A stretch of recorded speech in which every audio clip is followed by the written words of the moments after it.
Bien. Sí.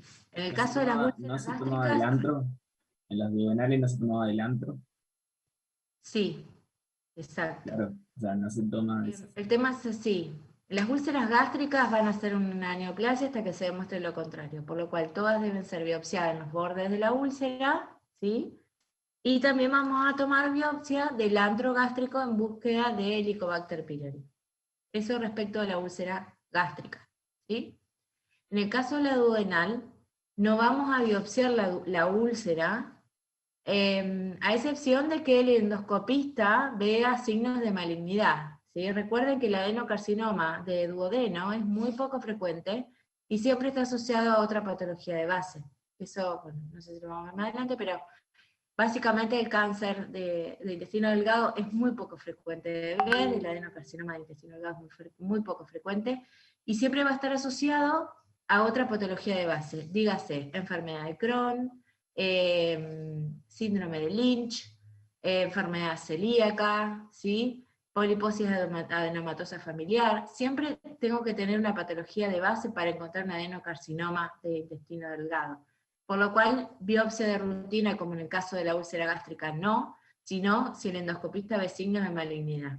Sí, como bien dijiste, vamos a hacer la biopsia de antro. Y acá hay dos escuelas, digamos. Una que dice que no hace falta, porque se sabe que la relación del Helicobacter con la úlcera duodenal es alrededor del 90%, por lo cual yo estaría habilitado a realizar tratamiento de erradicación en una úlcera duodenal sin necesidad de la biopsia, y otros que toman la biopsia de antro para confirmar que esté el Helicobacter y de esa forma hacer luego el tratamiento de erradicación. ¿Sí? Son las dos escuelas, cualquiera de las dos está bien. ¿Está? Bien. Bueno, lo del tratamiento, lo del Helicobacter, ya lo hablamos. ¿Alguna otra duda que haya surgido? Las medidas higiénico-dietéticas, eso ténganlo siempre en cuenta. En el El, tratamiento, ¿no? el concepto con la úlcera gástrica era que una úlcera gástrica nunca va, digamos, a malignizar, sino que puede ser un tumor gástrico que tenga una morfología ulcerada. Ese Exacto, era. exacto. Y esta morfología ulcerada es la que se habla en la clasificación de Borman, por ejemplo. Exactamente. Ah, O sea, ese es el concepto. Las úlceras no malignizan, sino que es un cáncer ulcerado. En la clasificación de Borman, si ustedes se fijan, 3 de las 4 son ulcerados, ¿sí? Es bastante frecuente ver la neoplasia gástrica ulcerada. Incluso uno puede dar tratamiento y la úlcera cicatrizar y debajo tengo el tumor, ¿sí? La úlcera es péptica. Y otra cosa, ¿por qué es un factor de riesgo la gastrectomía para el cáncer gástrico? Porque cuando vos tenés la gastrectomía, sacás del píloro y lo que hace es que tengo un reflujo biliar constante sobre la mucosa gástrica. Los ácidos biliares son irritativos para la mucosa gástrica y por eso lleva a una inflamación crónica, y recuerden que toda inflamación crónica puede desencadenar en un cáncer. Ese es el motivo, es irritante hacia la mucosa gástrica. Buenísimo.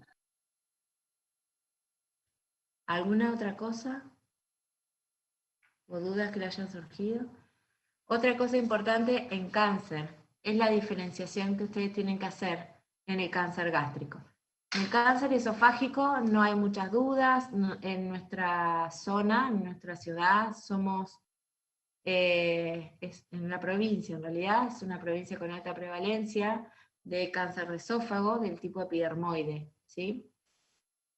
Pero sabemos que a nivel mundial, debido a esta epidemia de obesidad que hay, el adenocarcinoma, ¿sí?, esofágico está en ascenso en la incidencia. Eso no hay mucha duda, epidermoide, siempre el cigarrillo, el alcohol. En el caso del adenocarcinoma, el antecedente de enfermedad por reflujo de larga data es los factores de riesgo de cada uno. En el caso del cáncer gástrico, tienen que hacer una diferenciación entre lo que es el cáncer gástrico difuso de lo que es el cáncer gástrico intestinal. No sé si lo pudieron ver, ¿sí? Bien. Y ahí está, y entra en juego la clasificación de Lauren. que es la clasificación histológica de esto. ¿Y esto por qué es importante saberlo? Porque la epidemiología y el pronóstico es diferente en ambas patologías. Entonces, en el caso del difuso, yo lo voy a sospechar en mujeres jóvenes de alrededor de 30 años. ¿Y qué me importa esto? Saber que las metástasis no van a ser a hígado, sino que va a ser carcinomatosis peritoneal, y esto es muy importante porque le hacemos una entomografía, el hígado está limpio y decimos, es un temprano. No, no es un temprano, es un difuso que tiene metástasis en peritoneo, entonces debo buscar las metástasis a ese nivel, ¿sí? El pronóstico del difuso es muy malo, y en cambio, el intestinal lo vamos a buscar en pacientes, generalmente varones, mayores de 50 años, y acá sí las metástasis son hepáticas, ¿sí? Esa diferenciación es importante porque por ahí se les presenta una chica de 30 años con síntomas de plenitud gástrica, pérdida de peso, ¿sí? Y uno no tiene que, no les digo que todas van a ser un cáncer gástrico, pero tiene que tener en cuenta que ese cáncer se presenta a esa edad, sobre todo si hay antecedentes familiares, ¿sí?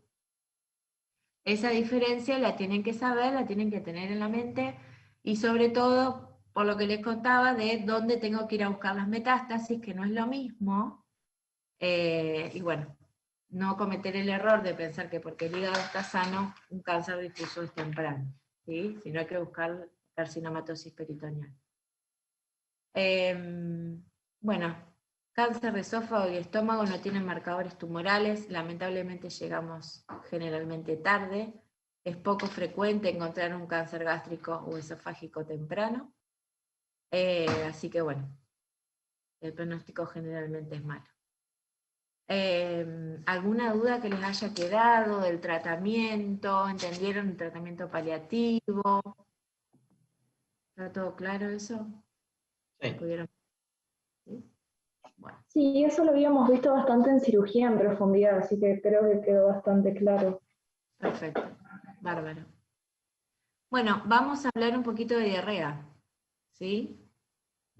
Vamos a hablar básicamente de la diarrea crónica, que es la que nos preocupa a los gastroenterólogos, ¿sí? De la diarrea aguda no va a cambiar nada de lo que dieron en pediatría, ¿sí?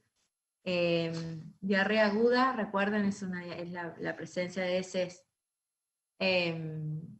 con disminución de la consistencia, aumento de la frecuencia, con un tiempo menor a 14 días, ¿sí?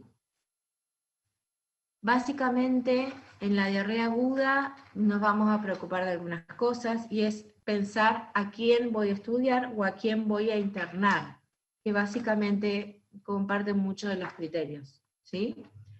¿A quién voy a estudiar o a quién voy a internar? Aquel paciente que presente sangre en la materia fecal, aquel paciente que esté febril continuo, inmunocomprometidos, ¿sí? Pacientes con comorbilidades, dígase paciente mayor de 65 años, diabético, hipertenso, insuficiente renal, ¿sí? A ese paciente lo voy a estudiar y lo voy a internar. Otra causa de internación es, por ejemplo, los vómitos incoercibles, aquel paciente que no se puede hidratar por boca porque vomita, lo tengo que internar, ¿sí? Bueno, creo que esos son los criterios, bueno, esa es mi hija, esos son los criterios más claros, digamos, ¿sí? ¿Cómo lo vamos a estudiar? Una forma fácil de estudiarla y rápida, si estamos en una guardia, por ejemplo, es pedirle un directo de materia fecal con recuento de polimorfonucleares. Esto me va a detectar la ameba, que es muy frecuente en nuestra zona, ¿sí?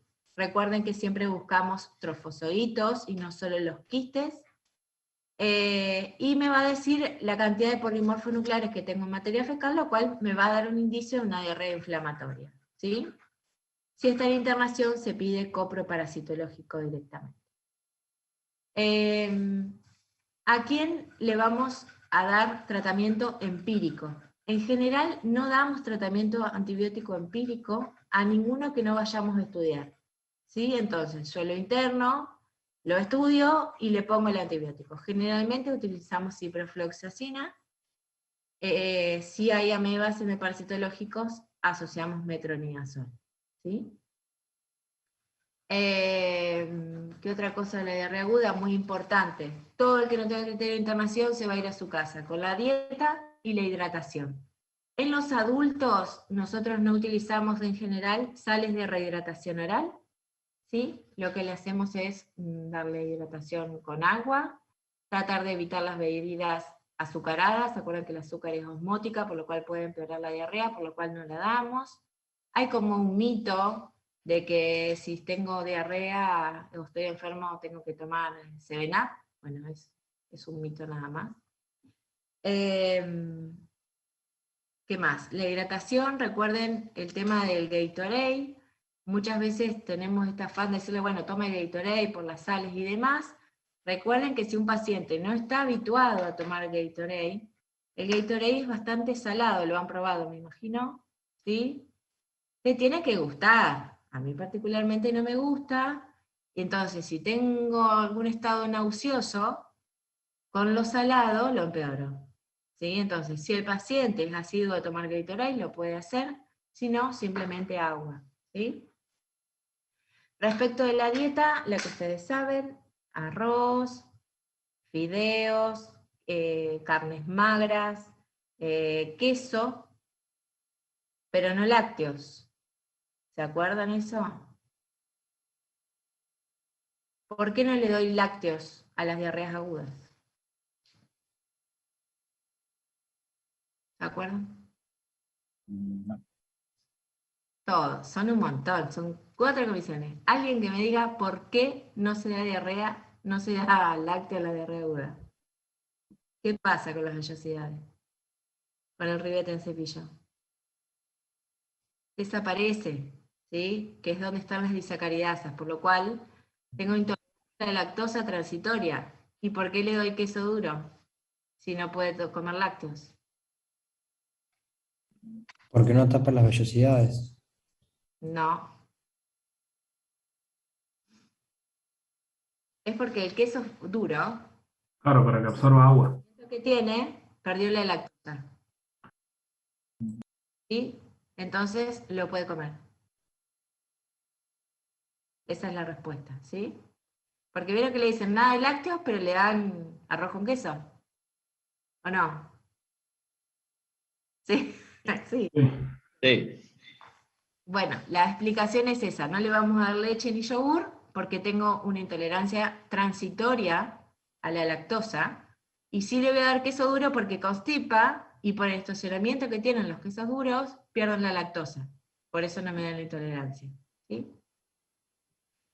Manzana, pelada, rallada, como la de los bebés, oxidada, ¿sí? No pueden comer piel, porque la piel tiene fibra, ¿sí?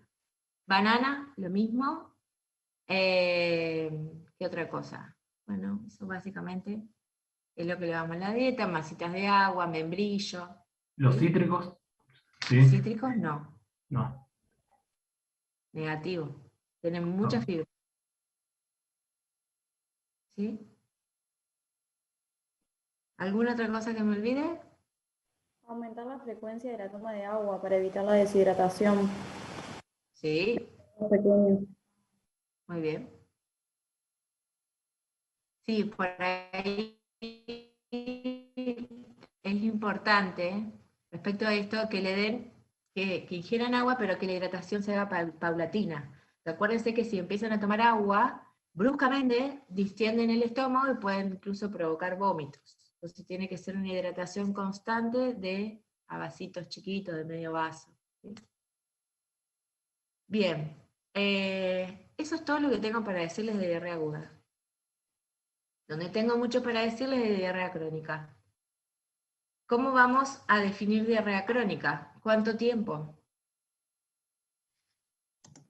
De más Yo de no 4 4 semanas. semanas de duración, ¿no era? Muy bien, mayor a 4 semanas de duración. Perfecto.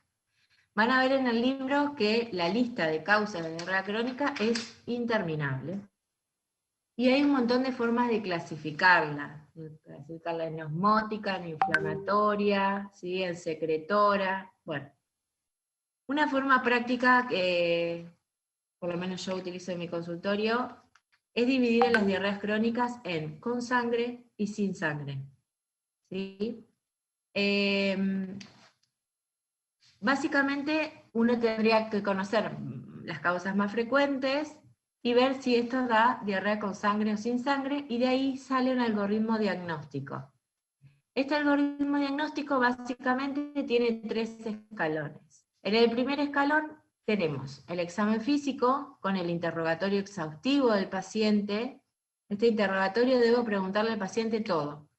Si viajó, si no viajó, si tiene cloaca, si no, si toma alguna medicación, si compra yuyo en la dietética, si está tomando laxantes, ¿sí?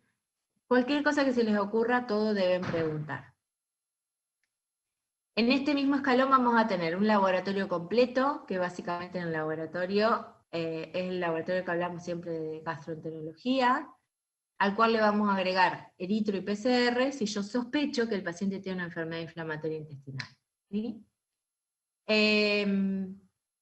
Siguiente es coproparasitológico. En el mismo escalón vamos a tener el periodo de serología para HIV. Perfil tiroideo como causa de diarrea. Y tenemos el Van de Kammer también. ¿Saben lo que es el Van de Kammer? No. No, Bien. ni idea. La prueba para ver si es tetorrea. Perfecto, es la prueba para ver si es tetorrea. Para el estudio de tetorrea tenemos 3 estudios. El Van de Kammer, que es cuantitativo, el esteatocrito, que es semi-cuantitativo, y el Sudam, que es cualitativo. ¿Sí? Básicamente pedimos el Van de Kammer. ¿Sí? ¿Qué más les iba a decir? Bien, todo eso lo tengo. Y los anticuerpos para enfermedad celíaca, que cuáles vamos a pedir. Chan. Antigliadina, antitransglutaminasa, esos eran. Ahí está.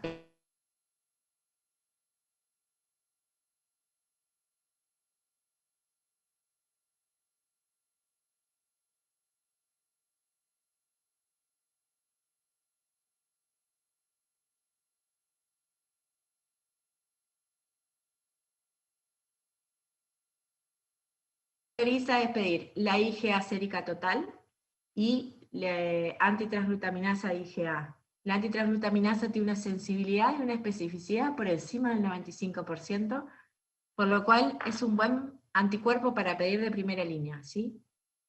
La IgA sérica total se pide además porque hasta alrededor del 20%, casi 20% de los pacientes con enfermedad celíaca tienen inmunodeficiencia de IgA.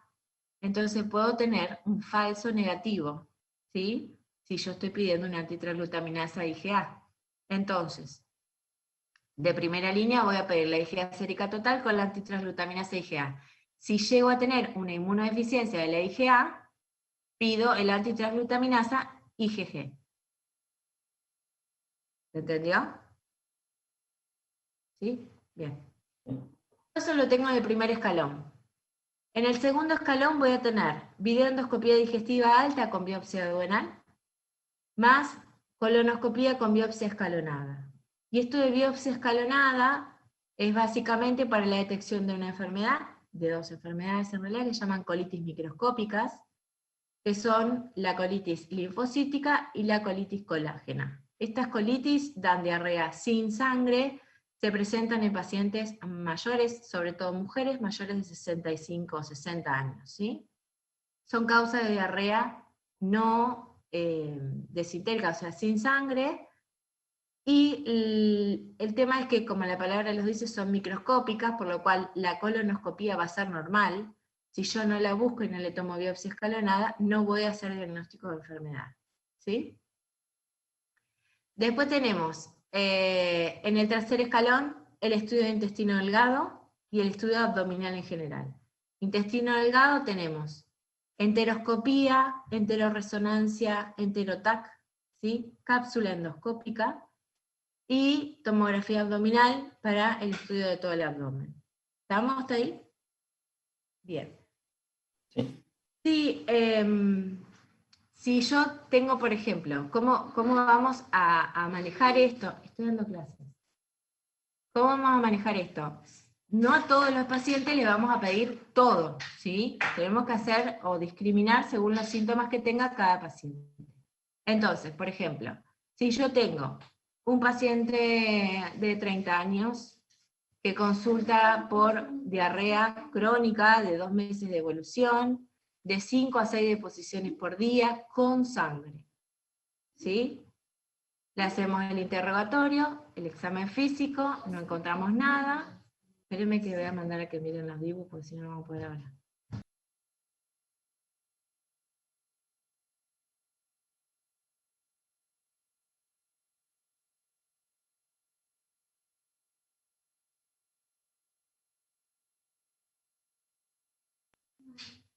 Esto de no tener clases es un problema.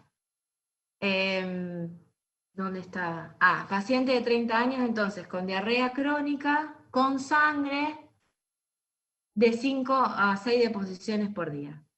Nos situamos en el primer escalón. Anamnesis, nada. No tiene antecedentes de nada. Un paciente que estaba en pleno estado de salud y empieza con esta diarrea, ¿sí? Examen físico, nada. Laboratorio, dijimos que pedíamos todo, más eritro y PCR, tiene eritro aumentada. PCR aumentada, ¿sí? Van de cámara, ¿le vamos a pedir? No, No, No, ¿por qué no? que no estás porque en pensando, sus perdón. que no estás pensando en una patología que tenga esteatorrea por las consistencias de la S y la coloración y todo, ¿no? ¿No Exacto, lo es una sospechás? diarrea sin sangre, con sangre, perdón, por lo cual la diarrea no, ¿sí? Perfecto. HIV, Sí, buenísimo. el Dependiendo de... HIV puede dar diarrea con sangre y sin sangre, las dos, ¿sí? Bien. ¿Qué más? Coproparasitológico, Sí, Sí, perfil tiroideo, no para mí. No sé. no, porque es no. diarrea con sangre. El hipertiroidismo está clarísimo por qué produce diarrea, por el aumento del peristaltismo. ¿Y el hipotiroidismo por qué causa diarrea? por Bueno, la... que clínica del hipotiroidismo es constipación, ¿cierto? Por eso, porque atrae osmóticamente la materia fecal ahí y produce eso, diarrea acuosa. No No. sé. ¿Cómo? Que como el hipotiroidismo causa constipación, la materia fecal que queda Sí. atrae líquido y eso produciría la diarrea.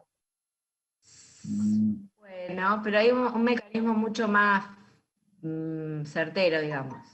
Está perfecto lo que vos dijiste. Si vos tenés un estancamiento en la materia fecal, un entecimiento del tránsito, ¿qué puedes tener?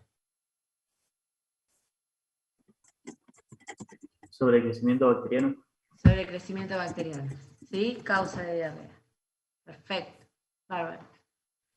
¿Perfil tiroideo a este paciente le pedimos? no, No, ninguna, tanto el hiper como el hipo, ninguna de las dos da diarrea con sangre, ¿sí? Por lo cual no le pedimos. ¿Y anticuerpos para enfermedad celíaca? Sí. tampoco. Sí. Porque sí. ¿Cómo es la diarrea de la enfermedad celíaca? No es sanguinolenta, me parece. Claro, ¿no es No, más como acuosa? es acuosa o esteatorreica, ¿sí? Pero no es Claro. con sangre. A ver, ¿puede tener una enfermedad celíaca diarrea con sangre? Sí, cuando ya tiene alguna complicación, dígase linfoma, yeyunolitis ulcerativa, ¿sí? Que son complicaciones que vienen de la enfermedad celíaca no tratada tras años de evolución. Entonces, en principio, en un paciente con diarrea con sangre, no vamos a pedir anticuerpos para enfermedad celíaca, ¿sí? Pasamos al segundo escalón. Primero, entonces, como positivo, ¿qué teníamos? Un eritro y una PCR aumentada, coproparasitológico negativo, HIV negativo, ¿sí? Y nada más le habíamos pedido. Eso era todo. Pasamos al segundo escalón. Videoendoscopía digestiva alta con biopsia renal más videocolonoscopía con biopsia escalonada. ¿Y si la pedí? Yo creo que no, porque no estamos sospechando un síndrome malabsortivo, ni por lo menos alguna colitis me parece invasivo desde un principio. Y entonces, ¿qué le pedimos? Colonoscopía. Colonoscopía sola, exacto, ¿sí? Le pedimos la colonoscopía, tiene desde recto hasta ángulo esplénico, mucosa eritematosa con pérdida del patrón vascular, con múltiples erosiones y ulceraciones recubiertas de fibrina. Diagnóstico compatible con... Enfermedad de Crohn. No, Colitis la ulcerosa. colitis ulcerosa. Acuérdate que yo te estoy diciendo. Úlceras. Desde recto hasta ángulo esplénico, mucosa eritematosa, es una colitis ulcerosa. Recuerden que el Crohn generalmente no tiene afectación de recto, Disparcheado. y es de forma parcheada, exactamente. Muy bien. Pongamos otro ejemplo.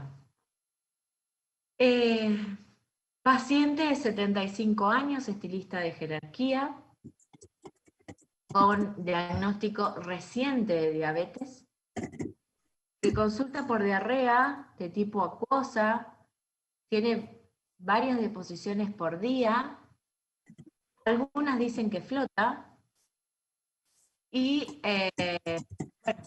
algo de pérdida de peso, no le informa muy importante la pérdida de peso. Primer escalón. Examen físico, bueno, en el interrogatorio refiere esto, que tomaba alcohol, tomaba vino tinto, él decía media botella de almuerzo y cena, y bueno, y esta diabetes que se le diagnosticaron en el SANCO de reciente diagnóstico, ¿sí? Y aparece la diarrea. Al examen físico tengo estigmas de hepatopatía crónica, tiene algo de angiodisplasia, hipertrofia parotidia. ¿Y cómo seguimos? Ya, laboratorio, ¿le pedimos? De cajón. Obviamente. Obviamente. Bien, laboratorio completo. Perfecto. ¿Copro parasitológico? Sí. Sí, sí. ¿Perfil tiroideo? Podés pedirle. Podemos pedirles un nombre, pero bueno, podemos pedirle perfil tiroideo. ¿Anticuerpos para enfermedad celíaca? No. No. ¿No? ¿Por qué no? Y Bueno, la Sí, diarrea, dijimos que la pero- diarrea podía ser extraterreica. Claro. claro. Bien, le pedimos anticuerpos, muy bien. ¿Van de cámara? Sí, provenía de Sí, diarrea. también. Bien. No, para Sí. comprobar la situación. HIV, También. también. Bien, perfecto. De todo eso que le pedimos, el paciente tiene un Van de Cámara positivo, ¿sí? Anticuerpos para enfermedad celíaca negativo. Hay uno que Van de Cámara positivo, anticuerpos para enfermedad celíaca negativos. Copro parasitológico negativo, perfil tiroideo negativo. ¿Qué puede tener este paciente? Una cirrosis. ¿La cirrosis causa esteatorrea? Pancreatitis crónica. Pancreatitis crónica. O una Muy bien. insuficiencia. Ese es el constante. diagnóstico. La cirrosis, chicos, no da esteatorrea. Sí, la pancreatitis crónica. Tengo que yo les di un datazo, que era la diabetes de reciente diagnóstico. Sí, Ninguna ese y el alcohol. datazo. Claro, el alcohol, la diabetes de reciente diagnóstico y la esteatorrea. Pancreatitis crónica hasta que se demuestre lo contrario. ¿Y cómo hacemos el diagnóstico de pancreatitis? Clínica más laboratorio. Esa es la No. ¿Laboratorio qué? amilasa no la va a tener. La amilasa. La Una- amilasa no sirve para hacer diagnóstico. que la tiene altísima. Esa es la aguda. La aguda da amilasa. Y bueno, pero tiene el mismo nombre. Ah, ¡Oh, no! Son el agua y el aceite. No, amilasa sirve para la pancreatitis hiperaguda. Recuerden que a las 72 horas del transcurso de la pancreatitis siendo muy generosa, la amilasa normaliza y el tipo sigue teniendo pancreatitis aguda. ¿Sí? Sí. Y en este caso, ¿qué tenemos que pedir? No podés ver, fíjate, por ejemplo, pero en laboratorio, porque si te fijas en la RX o en la TAC, podés ver las calcificaciones. Ahí vamos, perfecto. O la fibrosis que se puede generar. A ver, para la pancreatitis aguda doy la respuesta así, no queda inconclusa. Recuerden que la amilasa tiene una vida media muy baja y que enseguida baja después de la pancreatitis aguda, ¿sí? Entonces, si el paciente demoró en la consulta, puedo tener una amilasa normal, y en este caso puedo pedir lipasa para diagnóstico de pancreatitis aguda. En el caso de la pancreatitis crónica, la amilasa va a estar normal, y el diagnóstico es imaginológico. Como dijo la compañera, vamos a pedirle una tomografía de abdomen. ¿Qué voy a buscar en la tomografía? Calcificaciones, páncreas chiquito, fibrosado, ¿sí? Wilson arrosariado, y después las complicaciones de las pancreatitis crónicas, como pueden ser un pseudoquiste, ¿sí? ¿Qué estudio gastroenterológico me mide la función exócrina del páncreas?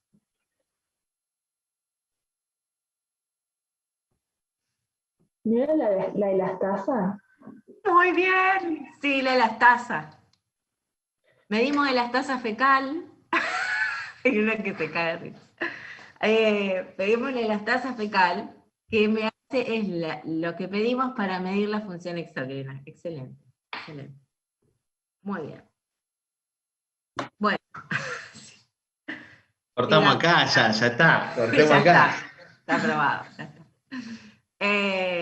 Bien, elastasa, perfecto. Vamos a poner otro ejemplo. Paciente de 26 años, que consulta por diarrea con sangre, 4 meses de evolución, un número de 3 deposiciones por día asociado a pérdida de peso, ¿sí? ¿Cómo lo estudiamos? Tenemos Laboratorio. laboratorio, ¿Diarrea con sangre, dijo? con sangre, laboratorio, coproparasitológico, Sí, HIV, Sí. también. Van de Kamer, No. no, Tiroideo. perfil tiroideo, No. No. no, serología para enfermedad celíaca, Tampoco. tampoco. Ok. De todo esto me vino anemia, ferropénica y HIV positivo. ¿Ya? ¿Y ahora? ¿Cuál es el datazo acá? Datazo. El datazo del HIV positivo. Datazo. Ahí hacemos por abajo Confirmar el una. HIV.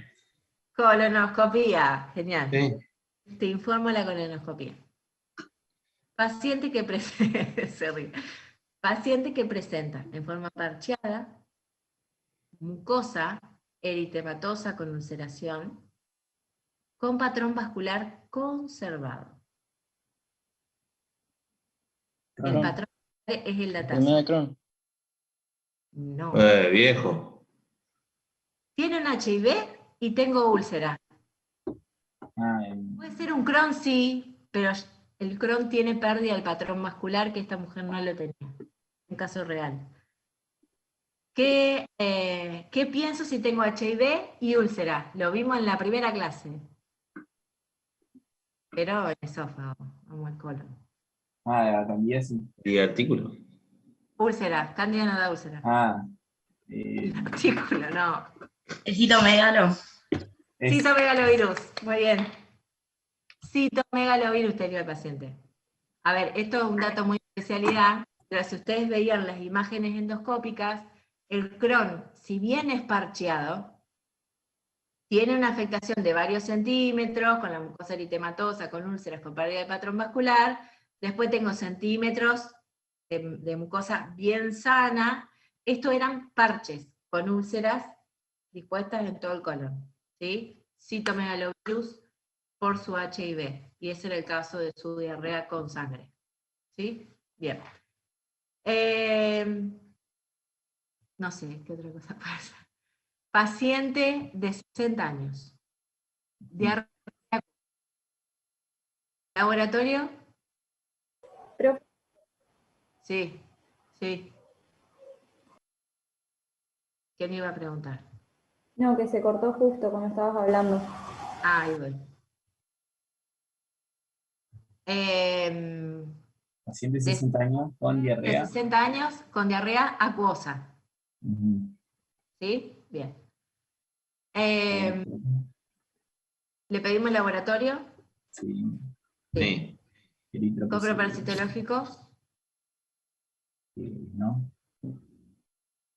Sí. Recuerden, Sí. copro, bacteria, para esto, diarrea con o sin sangre. Ah. No, no hay que preguntar si cede en ayuno, ¿no? Primero, Muy buen dato. ¿Y eso para qué me sirve?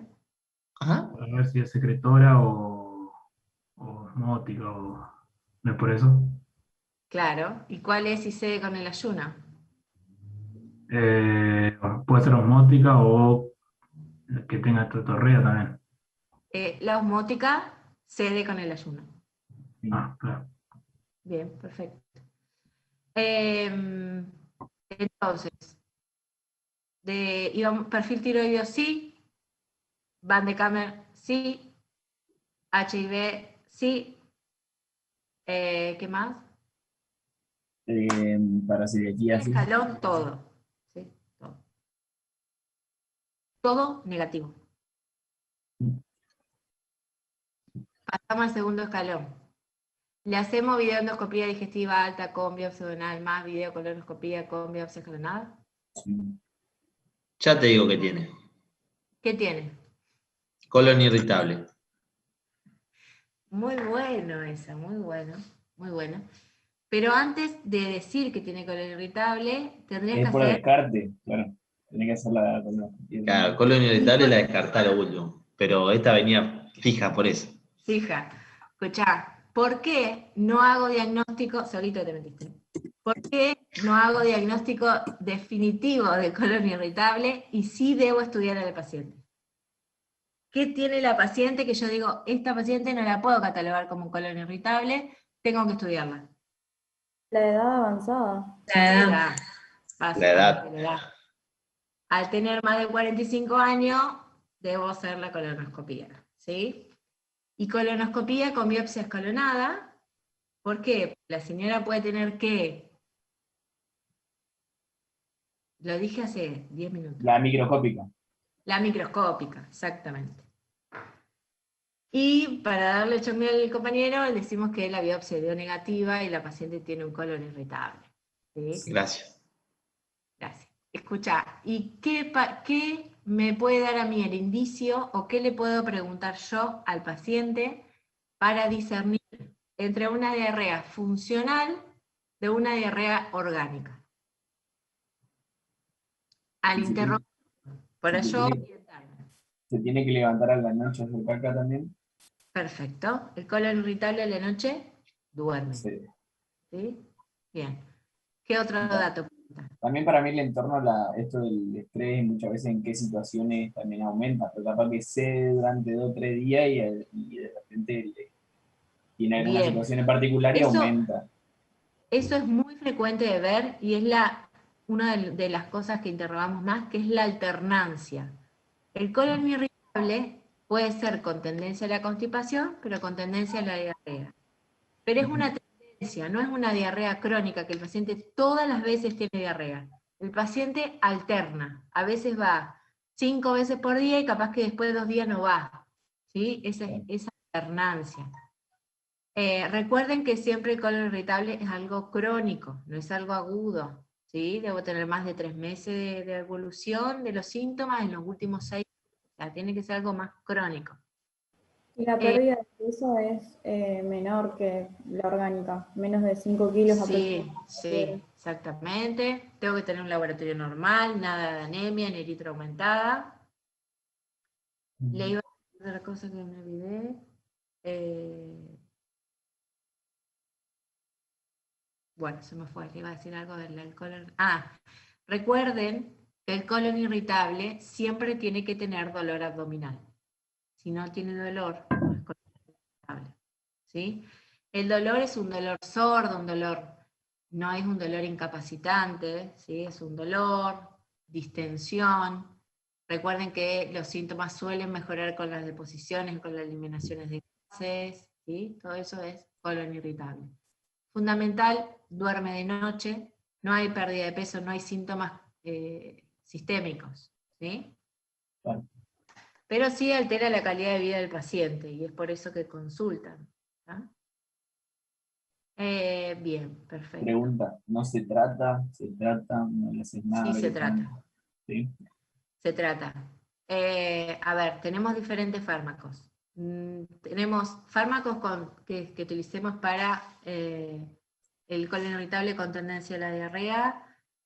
Utilizamos trimebutina, que es un antipasmódico, bromurotilonio, que es otro antipasmódico, ¿sí?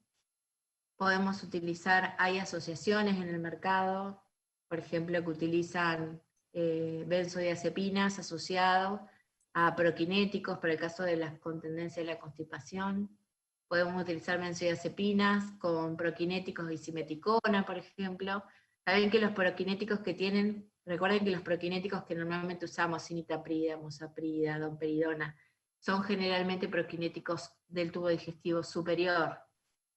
Para el tubo digestivo inferior tenemos el prucalopride y el itopride albito, nada más. Los otros son de tubo digestivo superior. Después hay tratamiento con antidepresivos tricíclicos, en dosis bajas también lo podemos utilizar. Estos aumentan el umbral del dolor.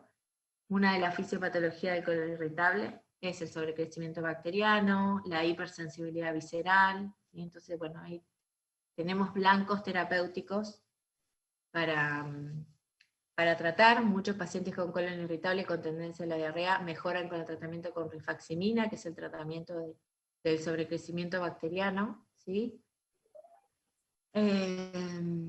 Bueno, yo te diría que esas son las líneas que hay para el tratamiento, ¿sí? Y después, todo lo que sea psicoterapia, terapia conductual, ¿sí? Porque si ustedes empiezan a interrogar a los pacientes, siempre hay algo que lo desencadena.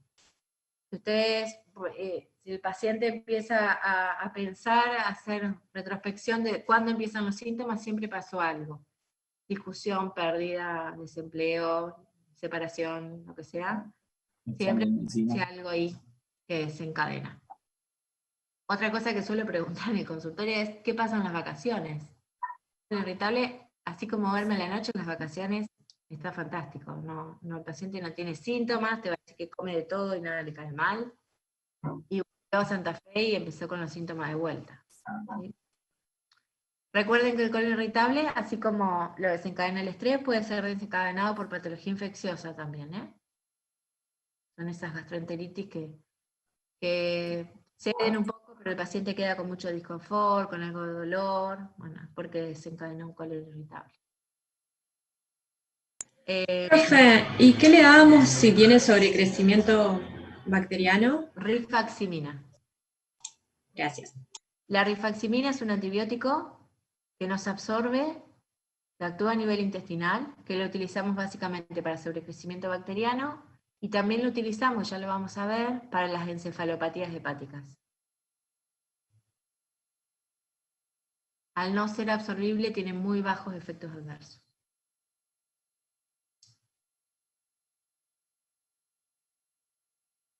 Bien. ¿Alguna otra cosa? ¿Dudas? ¿Nada? ¿De diarrea crónica? Bueno, así como pusimos estos ejemplos, puede haber miles, ¿sí? Pero la idea es que ustedes empiecen a manejar, según lo que tiene el paciente, los posibles diagnósticos. Después cosas raras, chicos, encontramos siempre, pero bueno, los que hablamos es lo que más frecuente vemos en el consultorio, ¿sí? Vamos a hablar un poquito de enfermedad celíaca, ¿sí? La enfermedad celíaca es nuestra enfermedad malabsortiva, como de cabecera, ¿sí? La enfermedad celíaca, ustedes saben que es una afectación sistémica en pacientes predispuestos genéticamente, en donde hay una intolerancia al gluten, ¿sí? Una hipersensibilidad al gluten.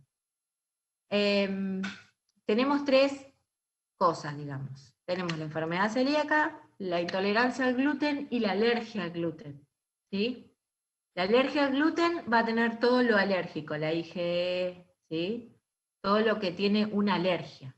La intolerancia al gluten va a tener todos los síntomas de una enfermedad celíaca, que ahora vamos a ver cuál es, que responde bien a la dieta, pero con anticuerpos negativos. ¿Sí? Esa es la intolerancia al gluten. La enfermedad celíaca en sí, dijimos enfermedad sistémica, básicamente en el adulto es oligo o monosintomática, y esto es muy importante. ¿Por qué? Porque en la consulta ustedes van a ver que los pacientes, sobre todo con colon irritable, le va a decir, como una porción de pizza y me hincho. La mayoría del colon irritable se presenta de esa manera. Como y me hincho, esta panza no es mía, tomo agua y me hincho, son todos speech, digamos, que tienen la paciente con colon irritable. La enfermedad celíaca, en cambio, ¿se puede presentar con diarrea y pérdida de peso? Sí. ¿Se puede presentar con estetorrea? Sí, pero es lo menos frecuente de ver en el adulto. En el adulto vamos a buscarla ¿cuándo? Cuando tenga anemia, cuando tenga una alteración del hepatograma con aumento de transaminasas, infertilidad, pérdida de cabello, urticaria, ¿sí? Son síntomas generalmente aislados, lo que yo debo sospechar y tener presente para pedir anticuerpos. Esta manifestación de síntomas digestivos, que es la diarrea, la estetorrea, la panza tipo africanito, ¿vieron? Eso se da en los niños, no lo vemos en el adulto. ¿Sí? Bien. Eso respecto de la clínica. Respecto de los anticuerpos, dijimos que pedíamos antitransglutaminasa y IgA con IgA sérica total, esos son los de primera línea, pero deben saber que tenemos el antiendomicio, que el antiendomicio tiene un 100% de especificidad, y tenemos los anticuerpos diaminados, que son los antigliadina 2, que también pueden ser IgA, IgG, ¿sí? Hay algunas cositas, por ejemplo, el antitransglutaminasa, hay un problema de cutoff, por ejemplo. El cutoff es el punto de corte que tienen los laboratorios para decir hasta acá es normal y hasta acá está aumentado o es positivo, ¿sí? Eso es cutoff. El antitransglutaminasa, depende del laboratorio, pone el cutoff, y por ahí no hay consensuado, por eso puede haber falsos positivos o falsos negativos. En el caso del antiendomicio, por ejemplo, se hace con inmunofluorescencia indirecta, por lo cual es operador dependiente, porque depende del que mira. Entonces, si yo estoy en un centro, en un laboratorio con poca experiencia, puedo tener falsos negativos o falsos positivos, ¿sí? Esto para saber, digamos, las contingencias o las dificultades que podemos tener en el diagnóstico.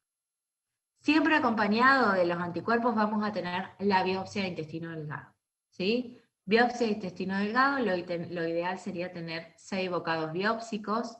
Recuerden que la enfermedad celíaca afecta de próxima a la distal, por lo cual siempre tengo que tener biopsias de bulbo, ¿sí? Y aparte, la enfermedad celíaca afecta en forma parcheada, por eso el número, al incrementar el número de biopsias, bajo los falsos negativos, ¿sí? Diagnóstico definitivo de enfermedad celíaca actualmente, las dos cosas, los anticuerpos y la biopsia, ¿sí? Recuerden que hay otras causas, bueno, y respecto de la biopsia, perdón, tienen que saber la clasificación de March. La clasificación de March es la que se usa, la que usa todo el mundo, no van a tener problemas con eso, y es la que clasifica el grado de atrofia vellositaria que tiene el paciente, ¿sí? Pero, aparte de esto, tienen que saber que hay otras causas de atrofia vellositaria, que no necesariamente son la enfermedad celíaca, y que hay otras causas de aumento de linfocitos intraepiteliales, ¿sí?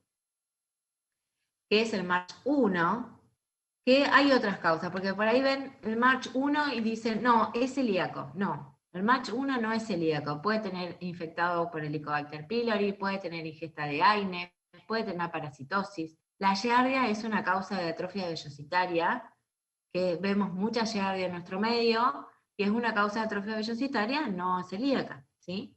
Por lo cual, siempre, digamos, tener las dos cosas para hacer diagnóstico de enfermedad celíaca, ¿sí? Tratamiento de la enfermedad celíaca, dieta libre de gluten. No hay mucha historia acá, es solamente la dieta, ¿sí? Una dieta que tiene que ser libre de gluten, que generalmente los mandamos al nutricionista para que hagan un seguimiento y un aprendizaje de cómo es la dieta. Y bueno, ya si yo tengo un paciente refractario a la dieta, que esto se da con síntomas mayores a 1 año del paciente con la dieta y que no mejore, siempre descartando la contaminación, digamos, bueno, ustedes lo saben, la dieta libre de gluten es bastante costosa, por lo cual en el medio público, por ejemplo, nos pasa que los pacientes no pueden cumplirla, porque un paquete de fideo sale 3 veces lo que sale un paquete de fideo común, digamos, ¿sí? Entonces es muy difícil que los pacientes logren la dieta en el medio público.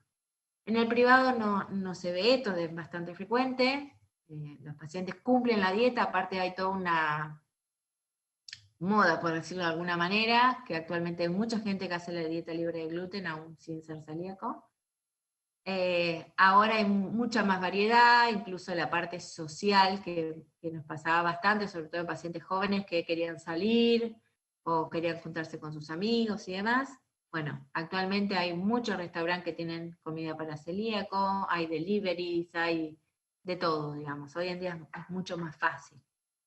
Pero aún así, bueno, hay una cuestión, un contexto social en donde debe el paciente ser intervenido interdisciplinariamente, no solo por el gastroenterólogo, sino por el nutricionista, el psicólogo, ¿sí?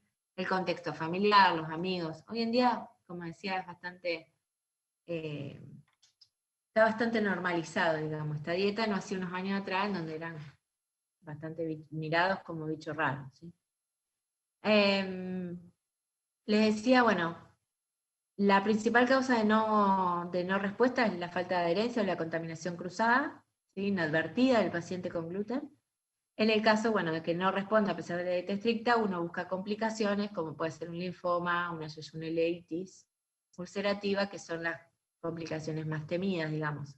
El riesgo de estas enfermedades o estas complicaciones baja cuando el paciente hace la dieta libre de gluten y está el intestino desinflamado, ¿sí? ¿Qué más? Bueno, de enfermedad celíaca eso, ¿sí? Importante que tengan en cuenta que en los adultos es oligosintomática, ¿sí? No esperen ver la diarrea crónica con la esteatorrea y la pérdida de peso para pedir anticuerpos. Si tienen una anemia, una infertilidad, la deben pedir, ¿sí? Anemia ferropénica, ¿no? Bueno, después, otra causa importante de diarrea crónica, dijimos, el sobrecrecimiento bacteriano. Sobrecrecimiento bacteriano lo vamos a tener en todo paciente que tenga alguna alteración en el tránsito del intestino. Dígase, divertículos, bridas, enfermedad inflamatoria, enfermedad celíaca, cáncer de colon, hipotiroidismo, no sé, cualquier patología que altere el tránsito me puede dar sobrecrecimiento bacteriano. ¿Sí? El sobrecrecimiento bacteriano no aparece, colon irritable, no aparece en el intestino normal. ¿Sí? Después, otra de las causas de diarrea crónica, dijimos enfermedad inflamatoria intestinal. Tenemos colitis ulcerosa y enfermedad de Crohn. Colitis ulcerosa tienen básicamente dos picos etarios, entre los 20 y los 30 años y después de los 70. Colitis ulcerosa, afectación mucosa continua desde recto hacia arriba, hacia proximal, afecta solamente el colon, y el síntoma cardinal es diarrea con sangre, ¿sí? La enfermedad de Crohn, a diferencia, la afectación es transmural, es de forma parcheada, generalmente el recto está respetado, puede acompañarse de enfermedad perianal, en donde aparecen las fístulas, ¿sí? Y en los síntomas cardinales el dolor abdominal y la pérdida de peso, asociado a la diarrea, que no siempre es con sangre, ¿sí? Bueno, esas son las grandes diferencias, digamos, a la histología. No son muy diferentes, ¿sí? Lo importante es la caracterización de esto de que sea parcheada o sea continua. La otra diferencia es que el Crohn puede afectar cualquier parte del tubo digestivo desde boca a ano, ¿sí? Y la localización más frecuente es la ileocecal. Bueno, después tratamiento de estas enfermedades es muy específico de especialidad. Básicamente saber que se utilizan drogas de mantenimiento y drogas de remisión o de, perdón, no de remisión, drogas de mantenimiento o drogas de inducción de la remisión. Dentro de las drogas de inducción de la remisión van a tener la mesalazina, los corticoides y los biológicos, ¿sí? Y como drogas de mantenimiento van a tener la mesalazina, las tiopurinas, que son la citromicina, la azatioprina y la mercaptopurina, y los biológicos, ¿sí? ¿Qué me importa a mí que sepan de esto? Quiero que entiendan que un paciente con enfermedad inflamatoria intestinal no es normal que de vez en cuando vaya caca con sangre, ¿sí? Remisión, nosotros llamamos que el paciente está en remisión cuando tengo remisión clínica, bioquímica y endoscópica, ¿sí? Es más, los últimos trabajos están hablando hasta de una remisión histológica, ¿sí? Tengo una biopsia normal. Por lo cual, si un paciente con colitis ulcerosa le llega a la guardia y le dice hago caca con sangre, no le digan que es normal, ¿sí? Hay algo y hay que estudiarlo, puede ser una caída, puede ser una sobreinfección, pero no es normal, ¿sí? Eso respecto de las enfermedades inflamatorias. Lo que más me interesa es que ustedes sepan que existen y que la piensen, ¿sí? Pasa acá, y sobre todo en Santa Fe, donde tenemos mucha ameba, que los pacientes con colitis ulcerosa llegan a consulta con meses de tratamiento con metronidazol porque les salió un quiste coproparasitológico y en realidad lo que tenían era una colitis ulcerosa. Entonces, si yo tengo diarrea con sangre, que al coproparasitológico me viene quiste de ameba, pero yo no veo trofosoditos, no le puedo decir que esa diarrea es por amebas. ¿Entendió? Yo tengo que ver trofosoditos para pensar que esa diarrea disentérica es por causa de ameba. Si el paciente tiene solo quistes, debo buscar otra cosa. ¿Estamos? ¿Se entiende la diferencia? Bien. Profe, o sea, está colonizado, pero no le está causando la disentería, sería. Si tiene solamente los quistes. Sí, yo te diría que, a ver, yo estoy un poco sesgada porque me dedico a eso, pero te diría que el 50% de las colitis ulcerosas que veo tienen quiste ameba en el parasitológico. Pero sería Muchas más que nada amebas. pensar en esto de que sea más crónico, de la picotaria y Sí, estas si vos cosas. no ves los trofosoditos que te hablan de infectividad en realidad, Bien. y tenés solo quiste, si es un paciente joven, pedirle la colonoscopía. Tratar la enfermedad inflamatoria, y más si es un paciente que viene de larga data, porque la ameba, bueno, tengo 2 días de diarrea con sangre. Pero si te dice, tengo hace 4 meses que tengo diarrea con sangre, tengo pujos, tengo tenesmo, o sea, no es ameba. ¿Sí? A eso me refiero, que estén alerta en eso y que no se dejen engañar por un quiste de ameba cuando el paciente tiene otros síntomas. ¿Sí? Por eso es tan importante. ¿Ya dimos la clase de hemorragia digestiva? No. Por eso es importante cuando veamos el tema de las proctorragias o de las enterorragias. La enterorragia es como más claro, que tengo que pedirle la colonoscopía. Pero en el caso de las proctorragias, como la patología más frecuente es la orificial, uno por ahí se relaja y dice, bueno, debe ser hemorroide, ¿sí? O una fisura. Y en realidad el paciente tiene otra cosa. Bueno, cuando vemos bien la clase vamos a hablar de los síntomas acompañantes de eso, ¿sí? Que ahora me hicieron pensar si no teníamos que dar hemorragia digestiva hoy. Bueno, Que en teoría sí. ¿sí, no? No importa, yo le aviso a Fleischer que modificamos el... Ahora, profe, una pregunta, porque nosotros tenemos 2 clases subidas al entorno, que son las de las 2 primeras. De esto no hay nada y de hemorragias digestivas tampoco. ¿Y qué subieron para hoy? Nada. Nosotros por lo menos vimos el paper que están subidos dentro del material, pero no hay más nada. Ah. O sea, no hay clase, digamos. No, hay un seminario que yo hablo así, grabado de diarrea. No, por eso no veo no hay pérdida, nada, profe. porque está únicamente hay un paper de diarrea crónica, pero es como muy general, o sea. No lo subieron, digamos, a la clase que debe tener grabada.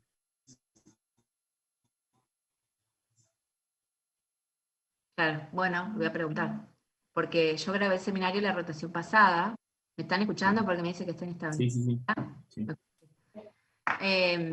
Hay un seminario que yo grabé igualmente con un PowerPoint que básicamente les cuento lo mismo que hablamos hoy, por ahí lo hicimos más práctico, no tanta teoría. Es en realidad lo que a mí me importa que sepan, porque después las 200 millones de causas que hay de diarrea crónica, no se las van a acordar, y tampoco ustedes en el consultorio de atención primaria se van a poner a discernir si es una diarrea inflamatoria, una diarrea osmótica, una secretora, con un GAP, por ejemplo, que es medirlo, el sodio y el potasio de la materia fecal. ¿Sí? Pero sí pueden, con esta forma que yo les digo de tengo sangre o no tengo sangre, una forma rápida, que es la que yo aplico en el consultorio todos los días, chicos, no es que estoy inventando algo. Es una forma más práctica que la otra, que es bastante engorrosa, la secretora con osmótica, con inflamatorias, por ahí se mezclan, por ahí Es que es tenemos muy parecido. O sea, si vos veo lo las decís, infecciones que puede haber cualquiera de las dos. ¿Cómo? claro. Eso, que es muy parecido a una osmótica de una secretora en la clínica, lo que yo vi, muy Sí. parecido, y vos decís, no te va a poner Sí, yo te diría diferencia. que el esquema ese del GAP, también hay muchas cosas que leen los libros y que después acá no se hacen. Acá conseguir que te hagan un Bandecamer, Mejor. no te lo quieren hacer. La elastasa fecal sí, la alfa-1-tripsina sí, por ejemplo, test del hidrógeno acá no tenemos, entonces damos para el sobrecrecimiento bacteriano. Ahora hay un gastro que vino hace poquito, el año pasado, que lo hace, pero si no, no teníamos. ¿Y qué hacíamos? Le dábamos rifaximina y evaluábamos la prueba terapéutica. ¿Sí? Evaluábamos si el paciente mejoraba o no. Por eso, esta forma de discernir entre una diarrea con sangre o sin sangre, y de ahí pensar las posibles causas, me parece mucho más práctico que lo otro, digamos, de inflamatorias, etc. Sí, profe, ¿o podría pedir, digamos, que suban esa clase? Sí. Sí, ahora voy a hablar con la coordinadora de esta rotación a ver qué me dice.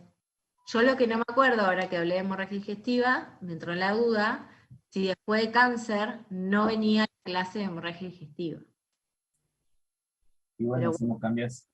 hacemos la clase que viene hemorragia digestiva, no hay Sí, problema. igual si le pedís ese seminario de ahora, también pedir el de hemorragia, así ya los van subiendo. Dale. Bueno, Claro, nosotros por momento tenemos grabadas 2 clases, que fueron las 2 primeras, las de estómago y esófago. bien. Solo esas 2. Les voy a pedir que suban la de hemorragia y la de diarrea, porque creo que yo metí la pata y me confundí, así que les voy a pedir que suban las 2.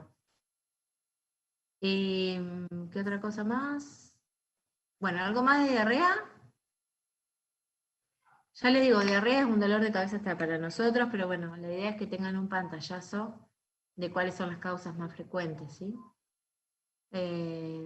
Acuérdense que el abuso de laxante es muy frecuente y que hay mucha diarrea farmacológica, ¿sí? Que eso lo tienen que tener en cuenta. Hasta un inhibidor de bomba puede dar diarrea, ¿sí? La metformina, muy utilizada en los diabéticos, da diarrea. Recuerden que la diabetes es causa de diarrea crónica, por disautonomía, por alteración neuropática que tiene, ¿sí? ¿Qué otra cosa? Bueno, no se me ocurre nada ahora. No sé si tiene alguna pregunta. Profe, el laboratorio que usted decía que es genérico en gastroenterología. Bueno, Sí. Lo pueden nombrar ahora. Genérico, claro. vamos, de gastro es hemograma, glucemia, urea, creatinina, guionograma. Claro. Hepatograma, ese es el básico. Después vamos a agregar, según la sospecha diagnóstica, si es un paciente con hepatopatía, por ejemplo, vamos a pedir un coagulograma. Si es un paciente que yo sospecho una enfermedad inflamatoria intestinal, vamos a agregar eritro y PCR. Bueno, en el paciente con hepatopatía agregamos albúmina también, coagulograma y albúmina. Si es un paciente con epigastralgia reciente diagnóstico, pedimos un sumado al estándar, digamos. Perdón, ¿qué dijo con epigastralgia? Si es una epigastralgia de reciente diagnóstico, de reciente comienzo, pedimos una milasa. Ok. Si es un paciente que viene con 3 meses de epigastralgia, no pedimos la milasa por lo que veníamos hablando antes, que no me sirve.